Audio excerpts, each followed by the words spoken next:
Ada batu raya di Juli Biren, batu yang konon bisa mengeluarkan piring dan peralatan dapur. Menarik, mari kita bahas. Hai teman Kongko, balik lagi bareng kita. Pernah gak sih di daerah kita masing-masing ada cerita turun-temurun tentang tempat-tempat yang dulunya diceritakan bisa mengeluarkan piring, gelas, hingga peralatan dapur lainnya? Dan berawal dari request teman Kongko nih, kita jadi penasaran sebab katanya di sini masih ada batu rayanya, dan pas kita cross check di internet kita menemukan ini dan makin membuat penasaran dong. Ya lagi biasa, pantang penasaran langsung menuju sasaran. Hanapat bantah. Nah teman Kongko, di sini kita juga ajak serta teman kita Mahfud yang juga selaku Asorlo Juli sini. Jadi nih teman Kongko, batu raya ini terletak di Gampong Bateraya, Kecamatan Juli Biren, dengan jarak tempuh sekitar 10 km dari kota Biren. Dan kalau kita mau cari lokasinya melalui Google Map, ketik aja situs Bateraya, nanti akan langsung diarahkan tepat ke titik lokasinya. Tiba di lokasi, kita langsung menuju ke Baterayanya yang memang berada di pinggiran jalan desa. Awalnya kita sempat mengira bahwa Bateraya ini berada di dalam hutan yang jauh dari pemukiman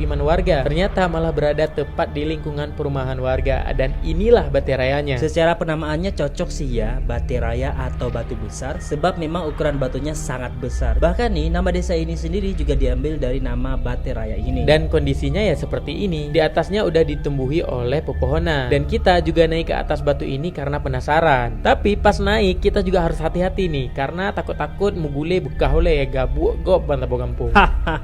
Jadi alkisahnya nih teman Kongko, menurut warga setempat dari haba urung jamun turun-temurun yang mereka dengar juga nih, Bateraya ini dulunya menjadi tempat masyarakat meminjam peralatan rumah tangga untuk kebutuhan dalam jumlah banyak. Biasanya peminjaman ini dilakukan karena adanya acara kanduri. Zaman dulu belum ada nih piring-piring keramik seperti sekarang. Orang-orang dulu terkadang menjadikan situ, ruon pisang dan pinggan dari belakang tanah sebagai peralatan makan dan masak. Itu sebabnya konon dari batu ini bisa mengeluarkan piring-piring yang terbuat dari keramik bahkan emas untuk mereka gunakan selama acara kanduri. Namun kemudian batu ini mulai berhenti mengeluarkan piring dan peralatan dapur tersebut karena banyak warga yang tidak mengembalikannya lagi ke tempat asalnya setelah siap menggunakannya. Selain itu juga ada cerita mistisnya nih teman Kongko. Konon pada masa konflik batu ini menjadi tempat persembunyian, sehingga orang yang bersembunyi di batu tersebut kerap melihat makhluk-makhluk tak kasat mata seperti sosok hitam besar, bahkan juga ada sosok tungku bersorban putih. Selain itu nih teman Kongko, sebab bentuk batunya yang mungkin bisa jadi daya tarik wisata, di tempat ini juga sempat dibersihkan untuk perencanaan membuat kafe atau warkop desa. Namun kemudian tidak jadi sebab dimimpikan oleh makhluk yang diduga penghuninya untuk tidak melanjutkan rencana tersebut, sehingga mereka pun membatalkannya. Wallahualam. Menurut teman Kongko sendiri gimana nih? Kalau menurut kita sih setuju aja dengan pendapat warga setempat. Selama batu ini tidak disembah, tidak dituhankan, dan tidak diperlakukan ke arah-arah yang membawa kepada kesyirikan, anggap aja cerita ini sebagai salah satu kearifan lokal dari desa tersebut. Nyan hanapat bantah. Siapa aja boleh berkunjung kemari